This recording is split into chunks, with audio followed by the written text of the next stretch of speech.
watching. Looking forward to today's show. Today's show is a good one. It's got a lot of information for you today from a news standpoint, as most Monday shows do. We're going to follow some trends that we're seeing materialize in Richmond, Virginia, and we'll see if those trends materialize here in Charlottesville and across central Virginia. So if you could give me a like and share on the show, give it a like, give it a share. We'll get started very soon on the I Love Seville show on a Monday. Live on Twitter, live on every social platform possible. Our good buddy Keith Smith is going to join us on today's program. A lot we're going to cover on today's show on a Monday, a glorious Monday to be alive, in fact.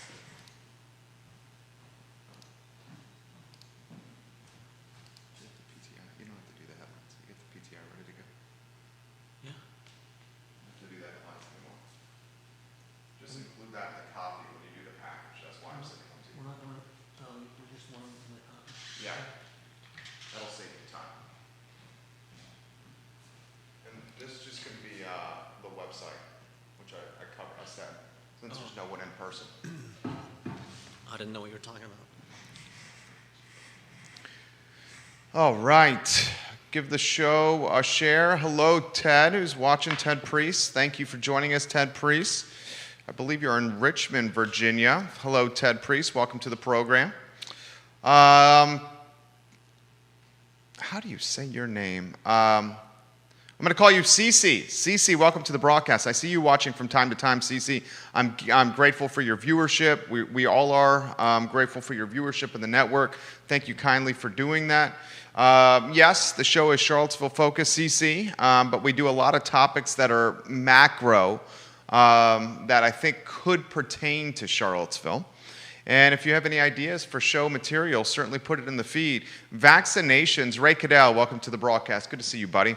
Vaccinations, getting into people's arms, hit a record on Saturday. We'll talk about that on the program, 4.6 million doses. Americans are eating more snacks than ever, and drive-through cannabis is coming through Richmond, Virginia. Yes, you heard me correctly, a drive-through cannabis dispensary coming to Richmond, Virginia. It's really follow the trends that happen in the bigger cities around us, D.C., Richmond, Virginia Beach, Norfolk, because those trends are the next ones we're going to see here in Charlottesville. Give the show a like and a share. We'll talk some Tony Bennett and some basketball as well. Tony Bennett, two guys transferred from his program, and Casey Marcel and Justin McCoy, who are ending up in the Atlantic Coast Conference. We'll have that conversation on the I Love Seville show today, a Monday, a great day to be alive. Keith Smith in about 19 minutes on the show. All four major indices, including the Russell 2000 showing red, the NASDAQ red, the S&P 500, the Dow Jones, all red across the board after a record closeout to last Friday. A lot we're going to cover, including some updates from Uber, some updates from PepsiCo. If you like macro trends at the local level, this is going to be a good show for you. Judah Wickower, we can start when you're ready. Quiet on the set.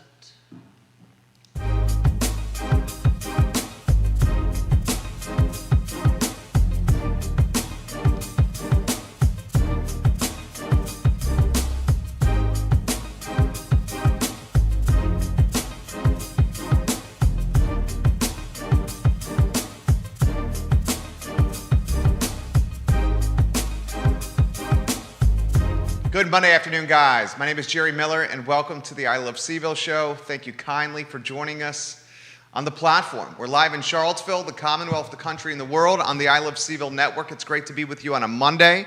Crazy to think it's Monday, April 12th already.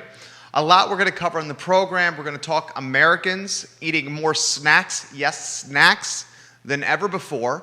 Certainly a result of being quarantined and being at home more than ever before. We'll talk about trends we continue to see from a cannabis standpoint. This one now in Richmond, a drive-through dispensary.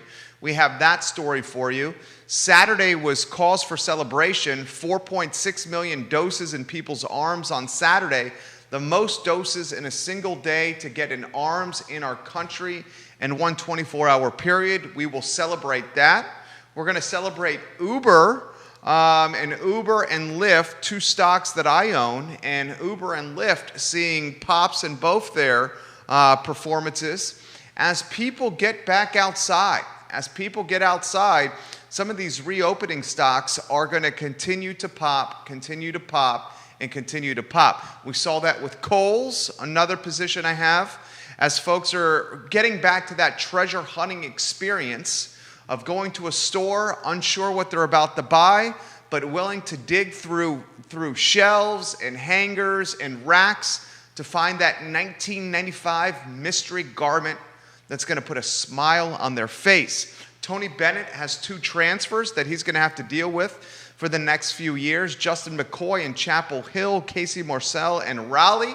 We'll take a look at how that could impact the Virginia basketball program. In Tony Bennett, I believe. In Tony Bennett, we all believe. And that's something that I'm going to continue. But Morsell going to NC State and McCoy to UNC, man, you never like the transfers to stay within the conference when you may see them 1, maybe 2, maybe 3 times per year if you include the ACC tournament. Heck, maybe 4 times per year. I mean, there's been times when Virginia basketball has seen one team 4 times. I'm not saying it happens on an everyday occurrence, but it can happen. We are live across the Commonwealth, the country, and the world on the I Love CVille network. We're grateful to connect with you on the platform. First, some positivity. The United States reported 4.6 million people got vaccinated on Saturday. That is a new single-day record. It's worth repeating. This past Saturday, 4.6 million Americans got this COVID vaccination in their arm, 4.6 million. That set a new record for a one-day, single-day period.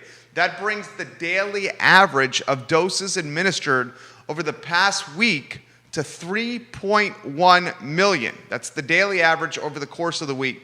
That's good news. Here's the tough news. The tough news is America is reporting 70,000 new corona cases per day, a level in line with the summer 2020 surge.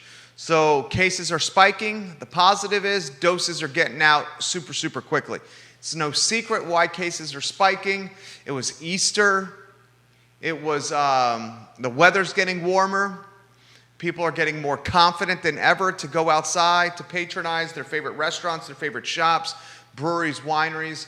These are factors that can be expected to drive an uptick in cases. The positive is the doses are getting out in people's arms, and herd immunity is becoming more of a reality. So on a Saturday, this past one, when 4.6 million people got doses in their arms, a single-day record, this past weekend also saw 70,000 new coronavirus cases per day, an uptick in cases last seen in summer 2020. We thought this was going to be coming. You thought this was going to be coming. We all thought this was going to be coming with Easter, with spring, with summer on the horizon, and with people chomping at the bit to get outside and to spend the money that we've saved. The positive of this is the fact that we're inching closer and closer to herd immunity. That's a trend we will follow closely. I will always focus on doses first, then hospitalizations, then cases, then hospitalizations, in that order. The next headline, I think, is one that I found very intriguing. This one tied to snacks, consumption standpoint by Americans. Americans are eating more snacks than ever. PepsiCo, in fact, released some data. Pepsi Company, a company that owns a number of brands that you have on the shelves, brands that you have in your refrigerator, brands that you drink and eat alike.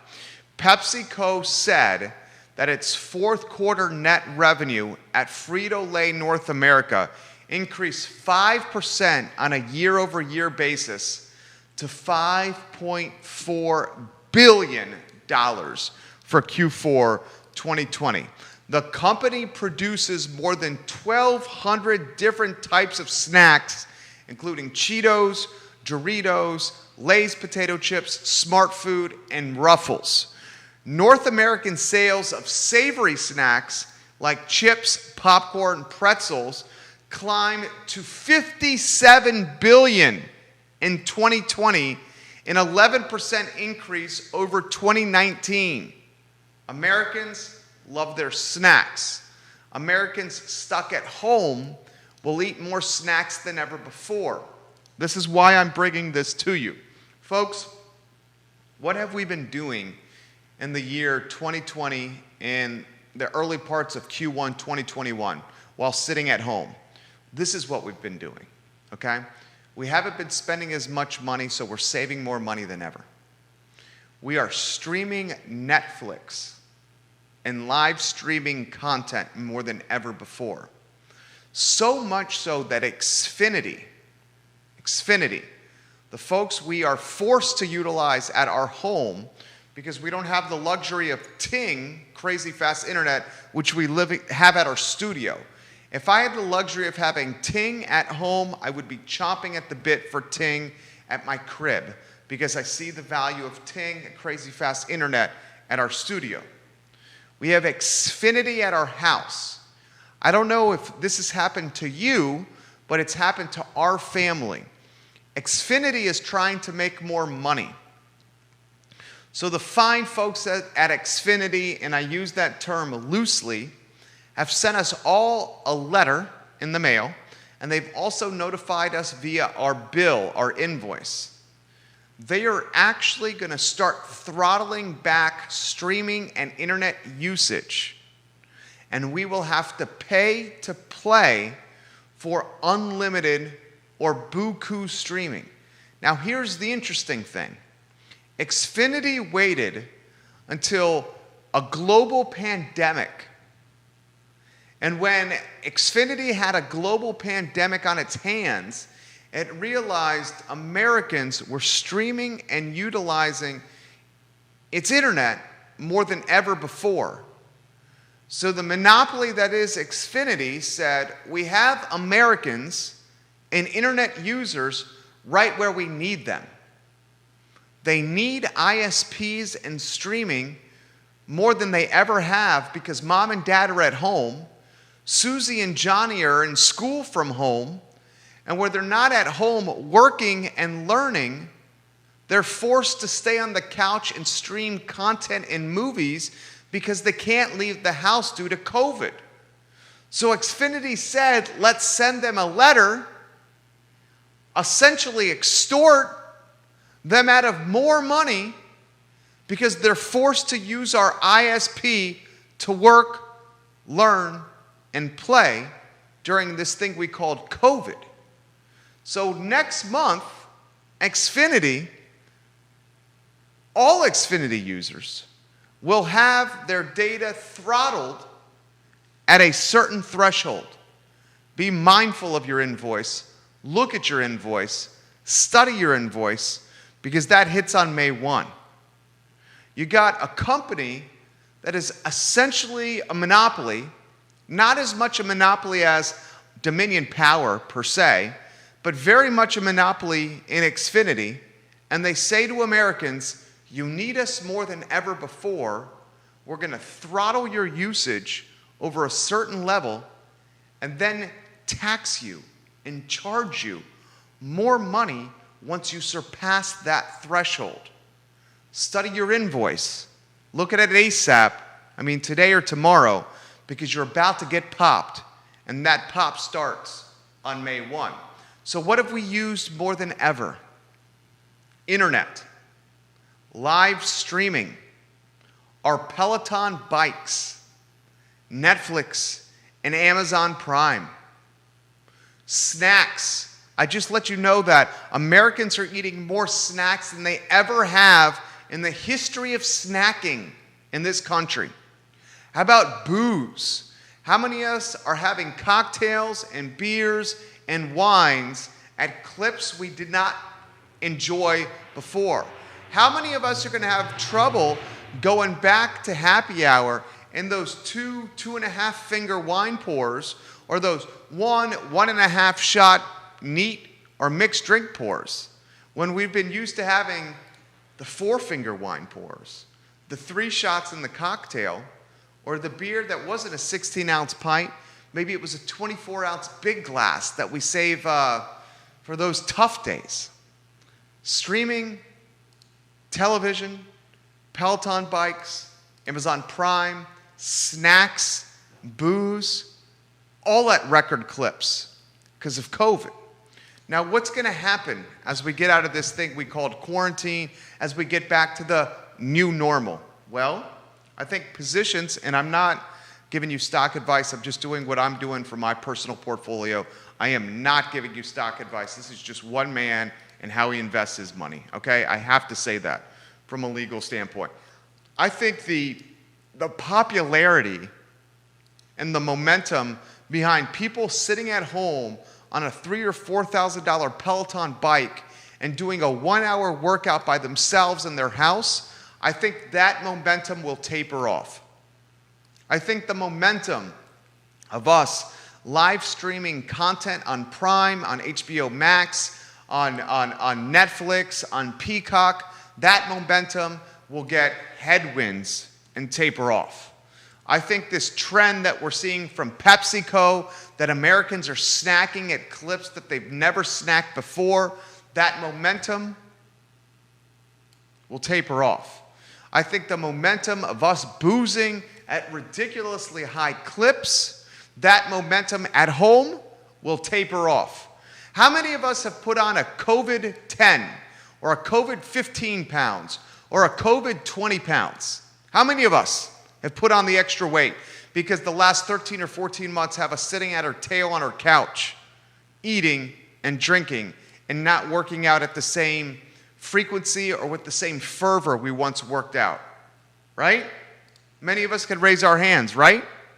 I think the momentum of getting back in person or outside or running or jogging or going to a gym or a group exercise scenario, that momentum is going to uptick. I see Americans buying workout clothes and workout shoes. And I see Americans going back to those treasure hunting experiences we saw at Marshall's and at Kohl's and at TJ Maxx. So much so that I bought Kohl's, the stock position, about 45 days ago or so. Since making that purchase, and I'm literally queuing it up right now, the position is up 32%. I expect the position to continue to uptick as we feel more comfortable going back to the storefronts and digging and enjoying that treasure hunt experience that we all, certainly moms, have enjoyed and liked. Look at Kohl's, symbol KSS. Consider Uber and Lyft. As Americans get back to street corners, use these darn things and want to get in a car that's a little safer than a bus or a taxi or a trolley. I expect Kohl's, Uber, and Lyft to all pop. And speaking of Uber, Uber is already flirting with cannabis delivery. More on that in a moment. Before I get to Uber and cannabis delivery, how about the Richmond, Virginia dispensary that's taking over a KFC in Short Pump? Greenleaf Medical is the name of the dispensary. It's a Maryland-based company that built and runs the Richmond region's first and thus far only medical cannabis production facility on the south side of Richmond. Earlier this week, Greenleaf Medical signed a lease for its first satellite retail dispensary in the area. It's in Short Pump. The lease is a former Kentucky Fried Chicken location. The concept for Greenleaf Medical is for folks to go to this dispensary, the old KFC, where people are used to getting a KFC chicken bucket with some buttermilk biscuits, with some collard greens, some mac and cheese, and some chicken legs, instead of getting a buttermilk biscuit bucket with some KFC fried chicken and some collard greens, they're now going to go to Greenleaf Medical Dispensary and get a heady bucket of shrubbery, of landscaping, of hippie lettuce, of greens, of weed, of some marijuana. This literally is happening, guys. I can't make this up. It's literally happening right now. So you got to ask me this, Jerry, why are you bringing this up? It's happening in Richmond. What happens in Richmond, what happens in D.C., what happens on the West Coast happens before Charlottesville. And then Charlottesville, a little slower to adapt, Central Virginia, a little slower to adapt, will embrace these strategies and weave them into the Central Virginia economic landscape. So 50 minutes from Charlottesville, Virginia, 45 minutes depending on where you live, a KFC is being converted through a drive-through dispensary. There's going to be a menu. Instead of ordering 8 chicken legs, some buttermilk biscuits, some mac and cheese, and some collard greens, you're going to order 4 or 5 different strands of shrub on a menu through a speaker with a person having a headset. You're not going to leave your car. You're going to order at that menu. You're going to pull around the bend. You're going to give them your card or some cash, and then they're going to give you a bag of nuggets. That literally is going to happen in Richmond, in Short Pump. And I'm going to say it once, I'm going to say it again. Charlottesville and Central Virginia, Albemarle County, Fluvanna, Orange, and Greene, Nelson, Goochland, and all the areas in between. Get ready. The most concerning thing I have about this trend is big brands from outside the area gaining the experience from working with municipalities like Short Pump, Oregon, California, and Colorado. Did you know in Oregon, California, and Colorado, cannabis delivery is already a reality? Literally, it's already a reality. And here we're hearing on CNBC today, another reason to invest in Uber, which we have, that Uber is going to get into the cannabis delivery game. That means you're not even going to have to get off your couch at your house. You can use your app on your phone. You can order a heady sandwich, some heady cookies. You can order a heady Kool-Aid or a heady orange soda. And then you can order a bag of headies, and they all get delivered by the same driver to your door. And you can continue watching American Idol, House of Cards. You can continue watching whatever the hell is on the television. And you don't even have to leave your apartment, your house, your condo, your townhome, your office. We're not hearing about this stuff because we're in a small town. It's already a reality in Oregon, California, and Colorado. In Richmond, it's becoming a reality before our very eyes. Let's keep our ears open. Drive-through cannabis. I never thought I would see drive-through cannabis.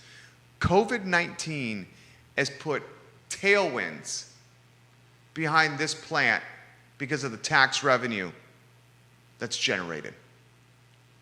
2 more headlines before we get to Keith Smith. And how about 4.6 million doses in people's arms on Saturday, a single-day record? That is cause for applause. 4.6 million doses in American arms on Saturday in a 24-hour period is cause for applause.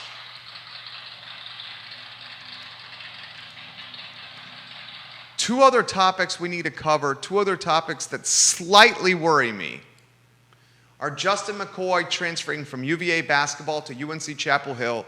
That's a hell of a get by newly minted basketball coach Hubert Davis. Casey Morsell transferring to NC State to continue his career in Raleigh.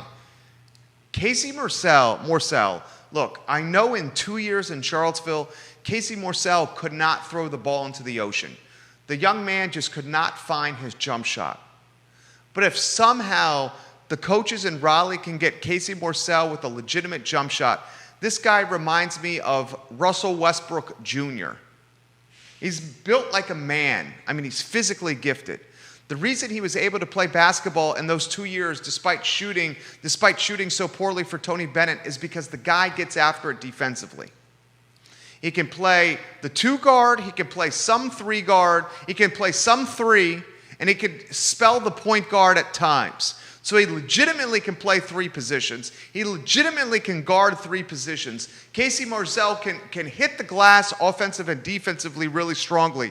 He can get out on the floor and he runs like a gazelle in transition. If Morsell can find a jump shot, he's going to be a key contributor to NC State. And how about Justin McCoy? We don't truly know how good Justin McCoy can be. He never got a shot to play because the front court was the strength in Charlottesville. But the times I saw Justin McCoy play for Tony Bennett, I saw a kid or I saw a young man with a tremendous motor. A guy who got after it on defense, a guy who was a force to be reckoned on the offensive rebounding side, a guy who also struggled with his jump shot, but whose energy could not be was prevalent. We saw his energy every time he was on the floor. The thing that stings me about this is they're transferring within the conference. I don't blame the young men. In fact, I don't blame anyone besides the NCAA. The NCAA better figure out this transfer portal mess. Because having a transfer portal like we have now is just a recipe for disaster. And one more thing on transfers, okay? There are some universities that are built better, their programs for accommodating transfers. These blue bloods, these big-time programs like the Duke and the UNCs and the Kansases and the Kentuckys, they are very much better built for a one-and-done type of athlete. An athlete that could go to the program for 1 year, contribute, take them to the NCAA tournament, and then they turn pro. Or a transfer that comes over with limited eligibility and can contribute right away. Coach Bennett's program, this pack line defense, this program is built around people being in the program for years, understanding the nuances of the defense, understanding the expectations of Coach Bennett and what he expects from his players. It's not a program or it's not a system that you can pick up immediately. When we had our most success, Virginia basketball, is with guys like Kyle Guy, Ty Jerome, DeAndre Hunter, Jay Huff, Malcolm Brogdon, Joe Harris, athletes that spent years in Tony Bennett's program. This past team that got bounced in the first round of the NCAA tournament, its best players, Sam Hauser, its best players, Trey Murphy Three Sticks, new to the program, transfers that weren't in the program from first year, day one, the first time they stepped foot on a college campus or college grounds. It worries me relying on transfers. Now, the kid we got from Indiana, he's going to be a welcome addition to our backcourt because, folks, right now our backcourt, before we got the Indiana transfer, is Kihei Clark, who I love, and Reese Beekman, who has tremendous upside. But neither Beekman nor Kihei Clark are great shooters, and no one can argue with that statement. No one. So getting getting this Indiana transfer, a guy that can play both guard spots and is a good shooter, we needed it. That being said, Coach Bennett's program is one where you groom the athlete from day one, and we teach them the nuances of the pack line defense and what's expected of this program. The one-and-done mentality is difficult in Charlottesville with this system. All right, let me reach out to Keith Smith here, Judah Wickower, the distinguished gentleman, the star of Real Talk. Tuesdays and Fridays at 10:15 a.m. on the I Love Seville Network. We have Sean Tubbs and Neil Williamson on this Friday's show. This Friday's show, Sean Tubbs and Neil Williamson. Should be a fantastic show for Real Talk. Tomorrow, it's going to be Keith Smith and myself on Real Talk. J-Dubs, we got Keith Smith on the line.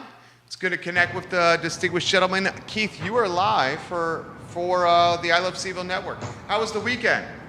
Weekend was great. As you know, I've got my 2 daughters in and my 2 grandbabies in visiting us. So we got a packed house, man. Just like you were talking about on the basketball. I'll tell you, every time that I listen to you speak about sports, I realize how much I don't know. Right? I mean, last 10 minutes or however long it was, I just got all the knowledge I needed to know about UVA basketball. So thanks for doing that. Our pleasure. Sports was the first taste of broadcasting I got, guys, 20 plus years ago, which is shocking to say. Started behind a microphone while a student at the University of Virginia. All right, so Keith, the show is yours. 4.6 million doses in people's arms, a single-day record. Yes, sir. Cause for applause here. I know that makes you happy as well, my friend. It does. You know, I think that, you know, as the more shots in the arm, the better we're going to get. I wasn't happy to hear about the uptick, but you called it spot on. I think it's a kind of a double-edged sword, right? As folks get shots in their arm, their confidence goes up. They want to go out. I'm going to pick up my youngest daughter from Dulles tonight, and her husband's family, her father-in-law, is a pilot for United, so she flies on standby. This is the first time she got the last available seat from Seattle to Washington, which over the last 12 months, or, you know, that's not a normal occurrence now. So, you know, it's a double-edged sword. It's great to hear it. You know, by the other hand, we're going to get a little bit of this spike that you're speaking of. I do want to share something with you on your broadband, a little bit of knowledge to share to you and your viewers and your listeners. I had can't give you too many details, but I had a really good conversation this morning with some folks at Fluvanna County Administration. And Fluvanna County, Louisa, are working with Dominion and Firefly, and there's going to be, hopefully the end of this month, what's called an MOU, Memorandum of Understanding, to get Dominion in this game. I think Dominion is kind of realizing it, my interpretation, they're missing the ball on this, and CVEC and all these other cooperatives are kind of taking them to the cleaners on running this broadband in their easements. So if Fluvanna and Louisa are doing it, hopefully Albemarle County is next. So, you know, we've been talking about these outside counties really are getting it on this infrastructure thing. So it's a little interesting piece of information. At your house, which internet provider do you have? You don't want to know. Is it Comcast? It is Comcast. Okay, that's what we have too. Yeah. Did you get the letter in the mail that they were going to start throttling? You got that as well? I mean, they basically know, and I'm not a huge fan of Comcast or Xfinity, right? They basically know our backs are against the wall, and they see an opportunity to monetize us. We're very lucky at the lake, right? The infrastructure for fiber is going in the ground. I think by the time that this process happens, we will have fiber to a house. But I mean, we talked about it on the way in today. I could have stayed at home, worked from home today, but I drove into our office because I've got Ting. Right. And because I can't rely on the network to call in on an interview. It's just disastrous. So, yeah. It's Keith. It's the same for me. I would love nothing else to create a pretty reliable satellite studio at my house. Sure. But and everyone asks, you know, what's the first key thing to doing what you're doing? Because people want to, you know, Sure. host a podcast. The first thing I tell everybody, if you don't have Ting or fiber, you're not going to be able to do this on an everyday basis. No way. And we're a prime example of that. We've tried this a couple of times, and it just fails miserably. And my understanding of it, and this is your world, but I know enough what happens with Comcast or the cable is it's a matter of how many people are That's on right. it, right? And it slows down. The more people are on it, the less people it speeds up. Seems to be the case. But, with COVID and all, people are working from home, and I don't see that ever changing. I think, we talk about this all the time, this hybrid work at home. I had a client this weekend that is moving down from Northern Virginia, working for a local tech company, and the bottom line is he's only has to go into the office once a week. He works from home, and we're out trying to find fiber internet that matches his price point that he needs to be in, which is kind of difficult to do, frankly. You'll get a kick out of this, and you've heard this constantly. We have a home 3 doors down from us, new family moving in. I'm gonna give you the whole story here, and you're gonna be like, because you deal with this a lot more than I do. I'm gonna take a sip of coffee while you're talking. This is what you deal with constantly. Okay, so they got 2 kids. They're in Northern Virginia. They got a townhome, a 3-level townhome in Northern Virginia, $1.3 million for 1,650 square feet. They went under contract at a home in my neighborhood in February. They said, we want our kids to finish the spring semester in Northern Virginia, so they're going to stay there. They're paying the mortgage for March, April, and May at the new house in my neighborhood. Still, they're doing a rent back at their townhome in DC. So they've already sold it for 1.3. I think they bought it for just under $800K. And then they're renting it back so their kids can finish school. Then they're going to come here to Central Virginia with essentially darn near close to $500,000, call it $400K in profit, $400,000 in profit after you include the rent back, the closing costs, the commission, Sure. as you know. Okay, $400K is a hell of a lot of money in a bag. And the husband only has to go, both parents work for Northern Virginia firms. The wife never has to go back to work. Yeah. The husband into a physical location. The husband Yes, sir. only is expected to go back to work 1 9 to 6:30 slot per 30 days. The rest of the time they're working in my neighborhood. So, dude, they come down with the $400,000 bag of money. They go from 1,600 plus square feet to 5,000 square feet, right? They have a backyard, a park, and all the amenities outside, and the dad only has to go to work 1 9 to 6:30 slot per 30 days. The mom never has to go back to work in person again. Welcome to the new reality. Your show is yours, Keith Smith. Yeah, well, I smiled real quickly because you just threw out Dude. I watched The Big Lebowski last night, so great movie. It's a great movie. Don't get me started. on it. Kind of remind, you were talking about weed here, and I was kind of went that way. Look, it's the reality of it is, but we're dealing with clients like that all the time, and what we do, and we noted, and we did this as an industry. When we first started this a year ago, we adapt and overcome. United States Marine Corps, adapt and overcome. But you're talking about somebody in the upper level price points, right? This same problem or this same struggle is at the entry level too, because they're allowed to work. And that's why Fluvanna County and Louisa, which might have some of the lower price point homes, right, are trying to solve this problem because they realize that this is where the trend is going. These rural counties are very much so in front of this turn. We talk about Nelson and our dear friend Jesse Rutherford all the time, but they got in front of this 5 or 10 years ago.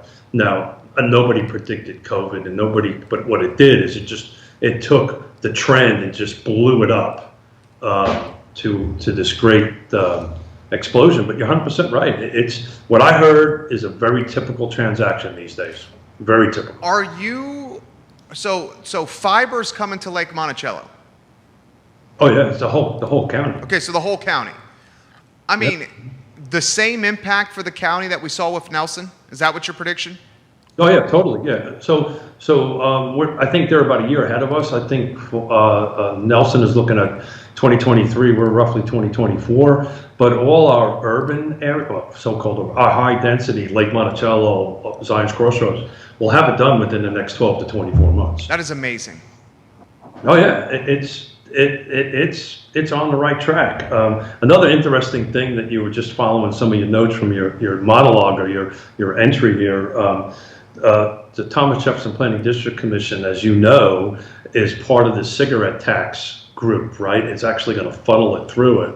And if you don't think that's being set up to tax marijuana, I mean, that everybody is seeing that as because cigarette sales are decreasing drastically, right? As in my opinion, as it should. Yes. But that I don't want to. If you want to smoke, God love you, God bless you.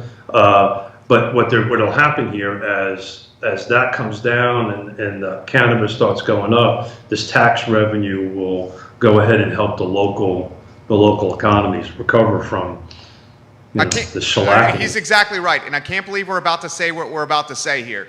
Marijuana sales, that revenue is going to go to your children in schools. That's and exactly helping schools.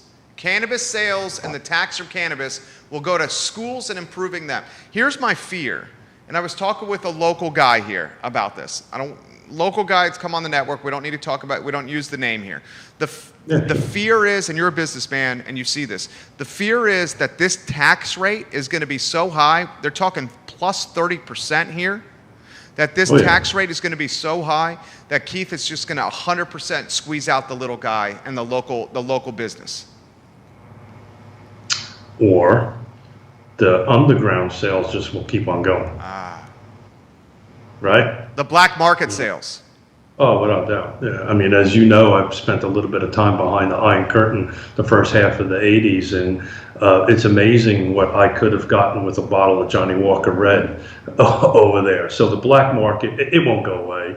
I think, I may be wrong, but if they make it too expensive, I suspect the black market will go away. And then how do you enforce it? And it just becomes this whole thing. But it will bring in revenue. There will be revenue, but I wouldn't suspect the black market to go away that easily, personally. Because you do consulting for commercial, and you know how they build the shopping centers around, like, the first type of tenants they try to get are ones that can create trickle over traffic for the rest of the centers. An anchor. Yeah, anchor tenant, right. So you get like your Wegmans, your Teeters, your Krogers, and then you're trying to get like, right after an anchor tenant, you're trying to get like a Panera Bread or a Chick-fil-A or a Starbucks that has massive traffic. Are we eventually going to be seeing anchor tenants like your groceries and your Paneras, your Starbucks and your Chick-fil-A's? Some of these anchor tenants being cannabis retail? Well, my gut tells me no. Oh, how come? I just don't think it's going to be that kind of a volume, okay, right? To go ahead and do that. But what'll happen is you're 100% right. It'll support of it. So you'll have a Whole Foods or something like this, right? And then they'll be supporting it. The best way to do this is to go look at. And it's a great thought, and I actually will ask my daughter this, but take a look how it's going in Seattle, how's it going in Portland, right? How is that end of it going? But it's funny you should mention commercial, because it was on my mind on the way in today. My commercial business has been picking up in the last 2 weeks. It's done a 180. How so? Went from no, it's just more people are asking me for finding rental spaces, commercial to purchase, that seems to be raising up a little bit. And then of course, the development end of it on the periphery is been increasing and will continue to increase. But it's very interesting. The retail, this retail business, for lack of a better term, has been upped up. Now I don't do a ton of it, but it went from 0 in 2020 to 3 or 4 transactions I'm working on at the moment. So I think you're starting to see this turn a little bit, from my perspective. How's the residential market? You know, as I sighed, it's the same as everything else. I just did a quick numbers over the weekend from Friday today. 44 homes went into active. This is this radius we talk about all the time. I'm including Waynesboro and Augusta in it, all our jurisdictions. 56 went pending in the same period of time. Actually, I feel good about that. It's kind of close to parity, right? Close to par. But then if I drilled into it a little bit, Lake Monticello is still around. It's as of 5 minutes ago was 10 homes, and out of those 10 homes, only 3 or 4 of them were in this, 0 to 350 range. So the inventory is anemic still, but it seems to be trying to kickstart a little bit. It's just this takes a lot of, when we help buyers, it's just a lot of, adapting and overcome and perseverance, and we're getting there. Let me throw this to you. Elected officials, we're talking our supervisors and our counselors across the counties and across the city. How much do they consider the inventory pinch? It's a funny question. That's a great question. Do they know those stats? They do, because I talk to them all Okay. the time. But I had an interesting conversation with an administrator in a rural county, and exact words to me was, please bring us some rooftops, right? So they know I do consulting for folks to do residential developments or commercial developments and stuff like that. I got to tell you, I can't remember the last time I had an administrator say that to me, ever, in 30 years, 35 years of doing this. So at the administration level, they get it, right? Please bring us rooftops. Now that's a pretty open-ended question or comment or statement. But the fact that they made that statement is very unique. So I think I can speak to the elected officials that attend the Regional Housing Partnership and the things that I'm part of. They know this because I'm telling them this on a regular basis. The ones who don't attend, and if you watch some of the live or the county Board of Supervisors meetings, and I won't name names because we don't do that, but you can tell who's taken the time to educate themselves and talk to the stakeholders and talk to the experts, and the ones who have not. There you go. I'm excited for Friday's show. Give us a preview for the week for Real Talk. So tomorrow we're going to continue this Mythbusters real estate thing. I'm really looking forward to it. I love the time when it's just you and me. I just love it. I have a ton of fun doing that. But on Friday we have a bit of a rock star panel coming. We've got Neil Williams and Sean Tubbs coming. They're going to be in the studio with us, and we're going to continue this conversation about invisible walls and missing middle, and how we can actually, we meaning the elected officials and we as a community, can try to increase this inventory collectively. So that's, as you know, that was a big gets, and I'm super excited about it, and thank you to you because you were part of helping that. So I'm excited for both shows. Tomorrow 10:15 Yep. Real Talk, and Friday 10:15 Neil Williamson and Sean Tubbs. Keith, hell of a job today. Hey man, thank you. I love being with you at any format. I prefer it in person, but this works just as well. So thank you, guys. This went well. You have a good one. I'll see you tomorrow. See you, buddy. Keith Smith, boys and girls. Kelly Jackson just sent me a Facebook message. Thank you, KJ. Kelly Jackson of Women Changing Our World. She says, JCPenney is giving Johnson & Johnson shots today. Anyone can walk in if you're interested, and you can get a Johnson & Johnson shot today at JCPenney. I'll give some background on that as well. Thank you, Kelly Jackson, for that tip. Kelly Jackson of Women Changing Our World. She says JCPenney is giving Johnson & Johnson shots today. Guys,